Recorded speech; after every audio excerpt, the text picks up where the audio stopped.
Being a man, I needed a father, I needed a male influence in my life.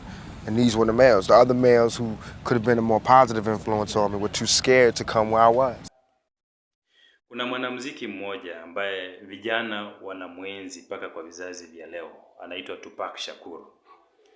So huyu Tupac Shakur alilelewa na mama peke yake. Na kwa hadithi ni kwamba Tupac Shakur amekuwa ni mfano wa kutizamiwa na kuenziwa kwa wengi. Kuna vijana wanaomwenzi katika mabaya ambao hawajasoma historia yake katika yale aliyokuwa anajaribu kucommunicate. He was raised by a single mother. At the age of 9 years, huyu kijana tayari alikuwa ameingia kwa street life. Wakati ambapo mama yake anamtuma akimwambia kwenda shule usome, mama yake akifikiria kwamba jinsi ninavyong'ang'ana nikiwa peke yangu, mtoto huyu atasoma na kukua my liberator.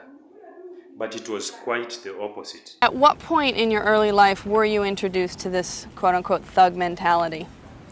When I was out there by myself, with nowhere to stay and no money. Which city? And in California? Bits of it was in Baltimore. Pieces of it was in Marin City. And then the rest came in Oakland. And what was your first introduction? Drug dealers or? Drug dealers, pimps, prostitutes. That's really it. Criminals. But they weren't like young, glamorous guys, you know. They weren't like. Well, why did you want to hang out with them then? They the only people that cared about me at that point. When I had nowhere to go, but you and said I was your mother hungry, always cared about you. She did, but she was lost at that particular moment, and she wasn't caring about herself at that moment. Being a man, I needed a father, I needed a male influence in my life. And these were the males. The other males who could have been a more positive influence on me were too scared to come where I was.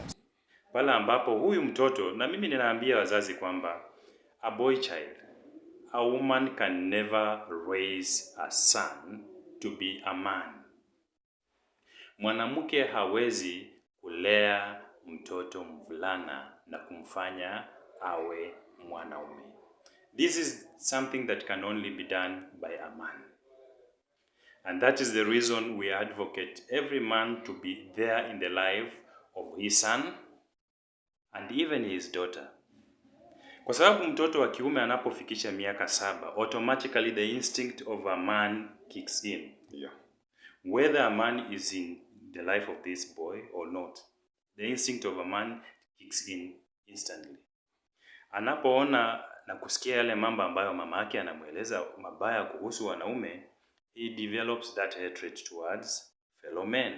You see? Na kila mara anapoona mwanaume anakaribia mamake, anaona kwamba he is coming to cause the same harm the father did to the mother. So the young man in this picture starts protecting the woman, while the mother is supposed to be the supposed protector of the child. Mamake Tupac Shakur ametuma mtoto kwenda kusoma shule. Mtoto anaenda kwa street, anaingia into gang life to get something to get back home to feed the family. Mtoto mdogo sana, under 10 years.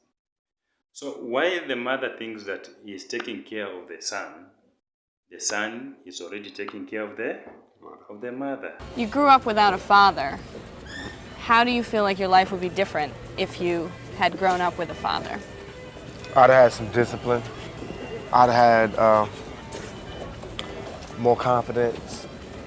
You seem pretty confident to me. Now I am, because now I believe that I'm my own man, and I'm a man. You know, money gave me confidence. The screams of the crowd gave me confidence. But before that, I was a shell of a man.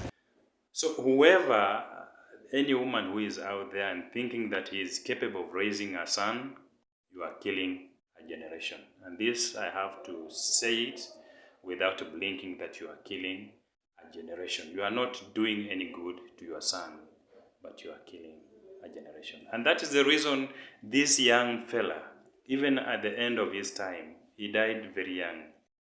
I think at the age of 25 years, maisha yake alikuwa amepitia mambo magumu sana. Na alipokufa, Kabla ya kufa kwake alisema kwamba And why do you think that your mother had that time of weakness with crack? Everything was just going bad for her. It's harder for a woman to raise a family than it is for a man. it's easier for a man to raise a family than it is for a woman.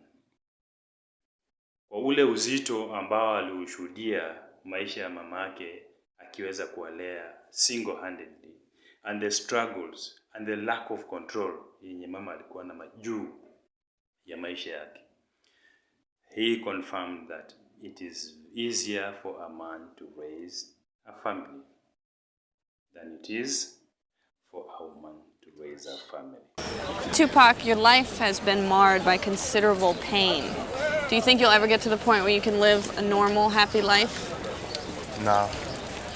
But I'm going for it. I'm trying for it. And until then, I have to make the life that I do live as happy as I can and try to do the best with what I have. Live the best life I can live, be as happy as I can be. Nothing is perfect for anybody.